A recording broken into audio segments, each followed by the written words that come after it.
Cześć, ja jestem Jarek z Szalonych Walizek i chciałem Was zapytać, czy znacie czarnogórskie winnice? Bo jeśli nie, to koniecznie obejrzyjcie ten odcinek. Będzie kilka naprawdę cudownych perełek. Lecimy! Ale zanim dotrzemy do największej z nich, zatrzymujemy się przy jednej z niezwykłych sezonowych atrakcji Czarnogóry. To wodospad Niagara, który można podziwiać głównie wiosną, gdy stan wody na to pozwala, a jeśli pozwala, jest co oglądać. Zobaczcie, jakie tu piękne miejsce. Sztucznie zrobiony przełom na rzece Ciewna. I tu jest taki genialny kanion. Przepiękne formacje skalne, piękna rzeka. W ogóle te rzeki na Bałkanach właśnie mają taki bajkowy, zielony kolor. No i ona właśnie do tej kategorii zielonych należy. Czarnogórska Niagara to zdecydowanie mniejszy, ale urokliwy wodospad położony około 15 km od centrum Podgoricy w okolicach miejscowości Tuzji. Latem potrafi zupełnie wyschnąć. Nazwa Niagara to nawiązanie do amerykańskiego pierwowzoru, ale też podkreślenie uroków tego malowniczego przełomu rzeki Ciewna. Podpowiadamy, że jak już nacieszycie nim oczy, to obok jest fajna restauracja o tej samej nazwie.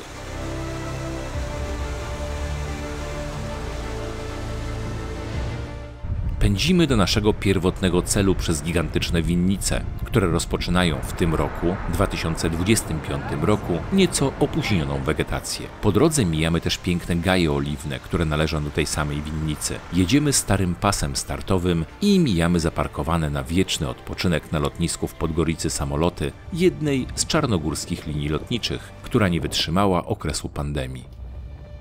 Chcę Wam teraz pokazać absolutnie zaskakujące miejsce w Czarnogórze. Za moimi plecami skały, jest taki wjazd do bunkrów i tutaj w dawnych czasach były bunkry. Tutaj chowano 26 małych, lekkich samolotów, które później mogły kołować na pasie startowym i wyobraźcie sobie, co znajduje się obecnie w tym miejscu. Nazywa się to Podrum Sipcianik. Są tu największe składy wina, największe piwnice wina w Czarnogórze, które należą do największej czarnogórskiej korporacji, która nazywa się Plantaże. Sipcianik to tylko jedna z wielu piwnic należących do Plantaże, ale najbardziej znana. Dziś cała firma eksportuje aż 60% produkcji wina i oliwę z 17 000 drzewek. Chemovsko pole or Chemov field. In one single piece at one complex, this is the biggest vineyard in whole Europe. 2,300 hectares in total. Naszym przewodnikiem i mistrzem degustacji jest Bojan, który ma ogromną wiedzę na temat winnicy i jej produkcji. Powstaje tu tylko jedno wino słodkie, Medun, którego późny zbiór odbywa się w drugiej połowie października. Zawartość cukru dochodzi do 50 gramów, a wyróżniają je czekoladowe aromaty. Jestem pod absolutnym wrażeniem, jak wielkie są te schrony, to miejsce, gdzie przechowywane jest wino w Plantażach. Jak dużo tu jest odmian, 28 odmian, z czego 24 międzynarodowe. Takie popularne, które znacie zapewne wszyscy i 4 lokalne. Jak tu jest naprawdę przyjemnie, a my teraz sobie spróbujemy jedno z takich lokalnych odmian wina czerwonego. A zobaczcie tutaj ciekawostkę, skąd pochodzą te wielkie beczki. To są Włochy, region Veneto. Największy skład przechowuje 27 milionów litrów wina. Setki beczek, największe z nich po 5000 litrów, kosztują nawet 12 000 euro. Same beczki z doskonałego dębu, a co dopiero ich zawartość. Czerwonym winem, które próbujemy, jest lokalny szczep Kratosia, pochodzący z XV wieku. Bardzo przyjemny, nieco taniczny, ale niezbyt ciężki. Krstac to obok Żyżaka kolejna lokalna odmiana, tyle że biała. Ja Wam jeszcze powiem, że do Czarnogóry przyjechaliśmy, żeby spotkać się również z Natalią i z Jędrzejem z Chwala.pl. Cześć Jędrzej. Witam Cię. Chciałem Cię zapytać o to cudne miejsce, takie niezwykłe miejsce, które odwiedziliśmy obok Podgoricy. Niby zwykła skała, niby jakiś tam otworek wykuty, a ten otworek, jak się podejdzie bliżej, to jest gigantyczny. Co tam kiedyś było? Tak, to miejsce nazywa się Sipcianik, w którym byliśmy. No i wygląda niepozornie z zewnątrz specjalnie, dlatego żeby nieprzyjaciel nie wiedział, że tam pod ziemią 30 metrów głębiej znajdował się hangar, gdzie były przetrzymywane samoloty jugosłowiańskie, dlatego że to po prostu kiedyś była baza wojenna I dopiero w roku 1999 podczas bombardowań ze strony NATO baza została zniszczona, samoloty zniszczone, natomiast sam tunel przetrwał do dzisiaj. Tunel wygląda imponująco i od kiedy? Właściwie niedawno, bo to chyba XXI wiek, tak? Dopiero zaczęto tam składować Tak jest, wino. zgadza się. Dopiero w roku 2007 tutaj cały ten teren, cały ten hangar został przygotowany po to, żeby wina tam przetrzymywać. Natomiast no, ten epizod między rokiem 1999 po bombardowaniach a do roku 2007 nic tam się specjalnie działo, dlatego że dopiero Czarnogóra odzyska niepodległość w roku 2006 i dopiero w roku 2006 jakby ten teren już oficjalnie został przez Czarnogórców przejęty. No i widzicie, taka historia. Warto odwiedzić tamto miejsce z takim niezwykłym backgroundem. Słuchajcie, jaka ciekawostka. Jesteśmy obok Jeziora Szkoderskiego, jedziemy do takiej naszej znajomej, małej, ale bardzo jakościowej winnicy, którą prowadzą Iwo i Jelena, i nagle patrzymy, miód robią i podobno miody z tego regionu są bardzo dobre, bardzo smaczne i zdrowe. Szybko okazało się, że na miody jest za wcześnie, a to przegląd pszczelich rodzin i poszukiwanie matki. Bo wiadomo, matka jest tylko jedna.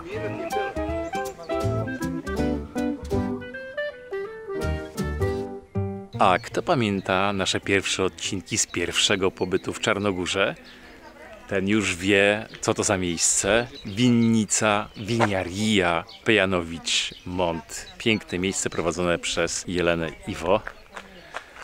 Znaczek jest tutaj. Tu jest piękny rower, którego kiedyś nie było. A za moimi plecami jest dom wina.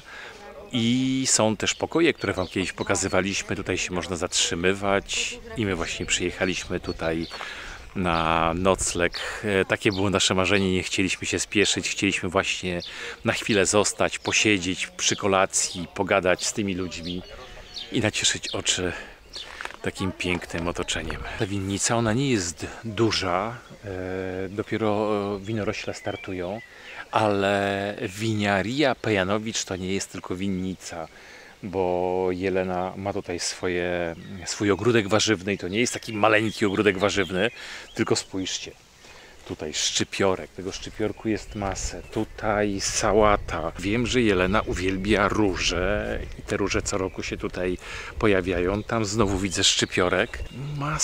Masę warzyw, widzę seler, widzę pietruszkę.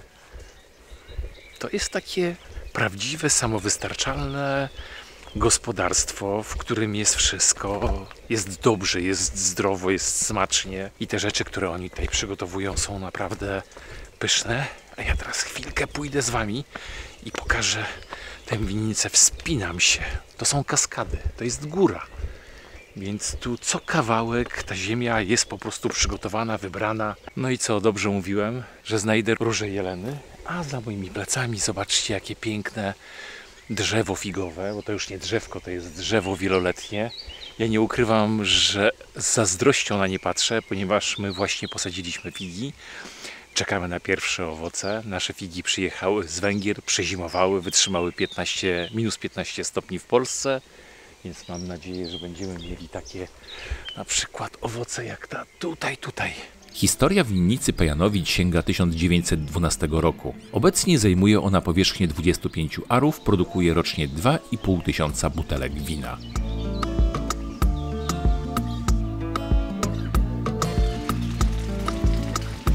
Zobaczcie to, cytryny w Czarnogórze wyglądają jak pomarańcze, takie pomarańczowe i w środku, bo my je próbowaliśmy też do ryby, do karpia, one też są takie pomarańczowe jak pomarańcza, a smakują genialnie.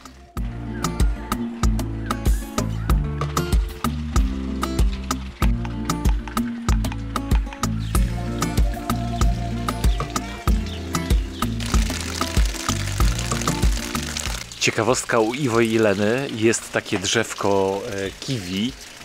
Jeden pień, to drzewko podobnie jak winorośl rozrasta się na takim rusztowaniu i to jedno drzewko daje 500 kg owoców rocznie. Ciekawostka jest taka, że musi być męska odmiana, jakkolwiek by to zwać, i żeńska, bo inaczej te drzewa zapylane nie dadzą owoców. Owoce pojawiają, właściwie owoce już są teraz, gdy jesteśmy w maju. Prawie dojrzałe są niby w sierpniu, ale są potwornie twarde, a oni je tak naprawdę zbierają w okolicach grudnia i jeszcze przetrzymują. I dopiero po takim przetrzymywaniu to kiwi nadaje się do jedzenia. Ja nie byłem świadom, oni też przetrzymują to kiwi, tak jak my, jabłka, gdzieś tam w chłodniach, w takich zimnych pomieszczeniach, piwnicach.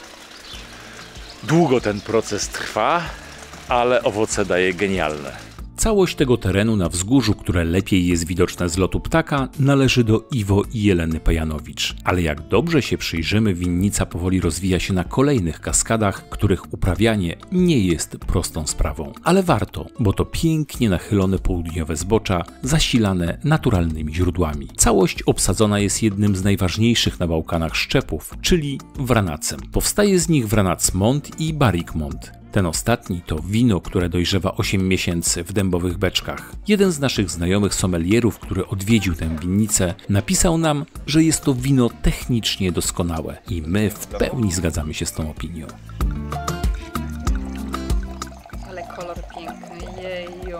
Chociaż wino jest tylko dodatkiem do poczęstunków, to ma ważne miejsce na tym stole, a reszta smakołyków jak proja, burki, szopskie sałaty to dzieła głównie Jeleny. Podobnie jak ten wyjątkowy karp z Jeziora Szkoderskiego. Tak jak nie lubię karpia, tak ten smakuje wybitnie. Szczególnie z tymi cytrynami, które wyglądają jak pomarańcze.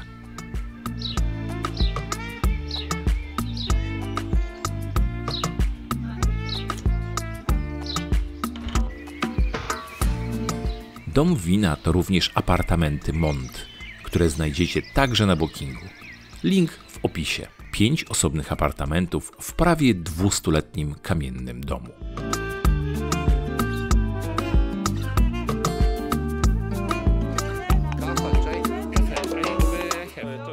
Śniadanie z najlepszymi lokalnymi specjałami, burek, priganice i własne kiwi z własnego drzewa. Wygląda kosmicznie dobrze.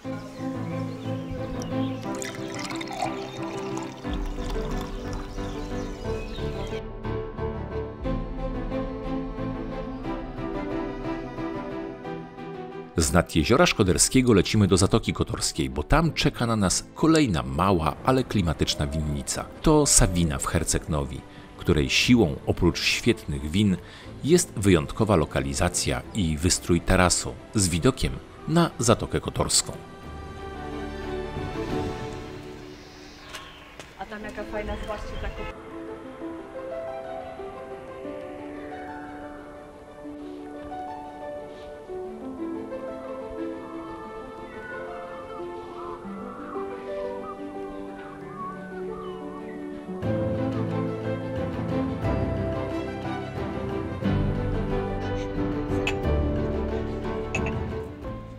Degustację zaczynamy od przyjemnego i rześkiego różowego Grenache'a. Jest bardzo dobre na początek.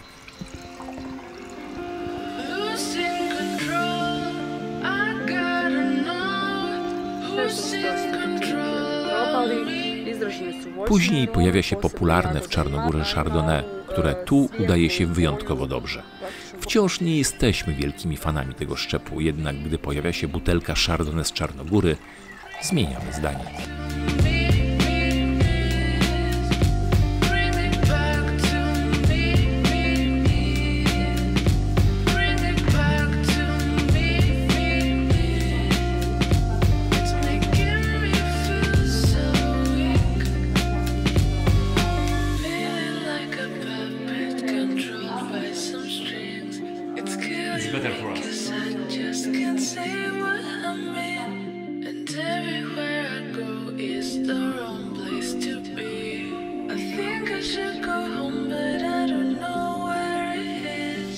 Zobaczcie taką ciekawostkę w tej winnicy, widzimy ją już kolejny raz. Róże używane są w winnicach po to, żeby sygnalizować wszelkie problemy. To jest taki system wczesnego ostrzegania. Jak pojawia się jakakolwiek choroba, róże są tak wrażliwe, że one pierwsze sygnalizują, że jest coś niedobrego. I one chorują i wtedy winiarz, właściciel takiej winnicy wie już, że coś z nią trzeba zrobić. Trzeba szukać choroby, która za chwilę może zaatakować krzewy winorośli. Bardzo ciekawy, mądry system. On jest też używany w takich winnicach eko, gdzie nie używa się chemii. Tutaj też jest system ostrzegania dzięki tym różom.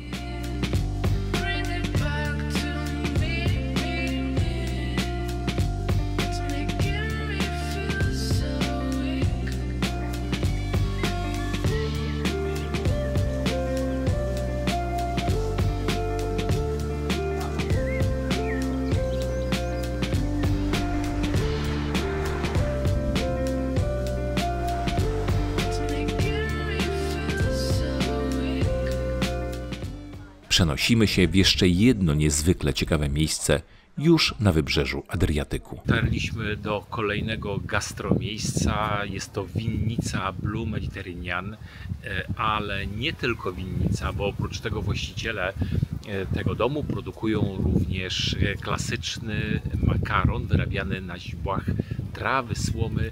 Tak mi tłumaczyła to Natalia. I jest on produkowany, to nie jest potrawa taka typowo czarnogórska, ale tylko robiona w tym regionie obok Budwy. Wizytówkę Wam oczywiście tutaj napiszę, ale zobaczcie za moimi plecami, jak ten dom jest genialnie położony.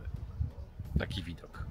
Winnica, apartamenty i butikowe gotowanie w jednym. Tak można by jednym zdaniem podsumować Blue Mediterranean w Krstac. Byliśmy zajrzeć do środka apartamentów i jest w nich ładnie i przytulnie, ale widok na morze to absolutny zachwyt.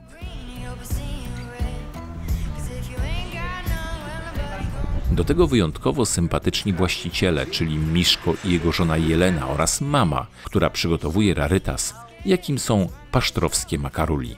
Do makaruli używany jest ser przypominający parmezan, który dojrzewa sobie w cieniu na świeżym powietrzu w takiej skrzyneczce, a do degustacji taki zalewany oliwą, gdzie czeka sobie nawet 3 lata.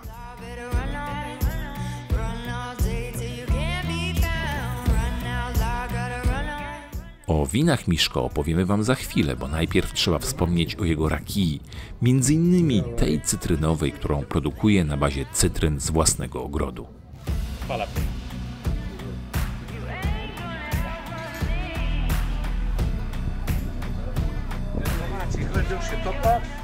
Jak widać, stół bogato zastawiony, ale lepsze jest to, że każde z tych dań wyjątkowe. Chleb, focaccia, żuczenica, własne bazyliowe pesto, rewelacyjne pomidory.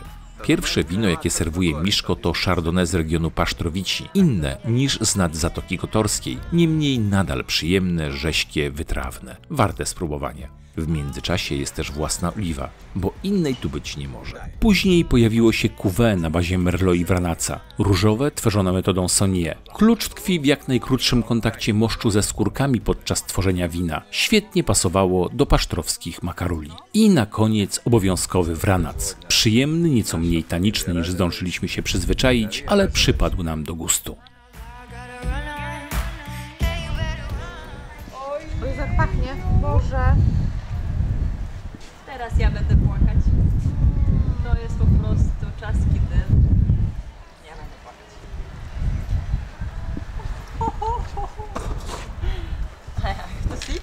Zachwytami nad deserem i wyjątkowo pysznym sernikiem kończymy ten odcinek i dziękujemy za jego oglądanie. Jak zawsze zapraszamy do zostawienia łapki w górę i suba. I do zobaczenia w kolejnym na kanale.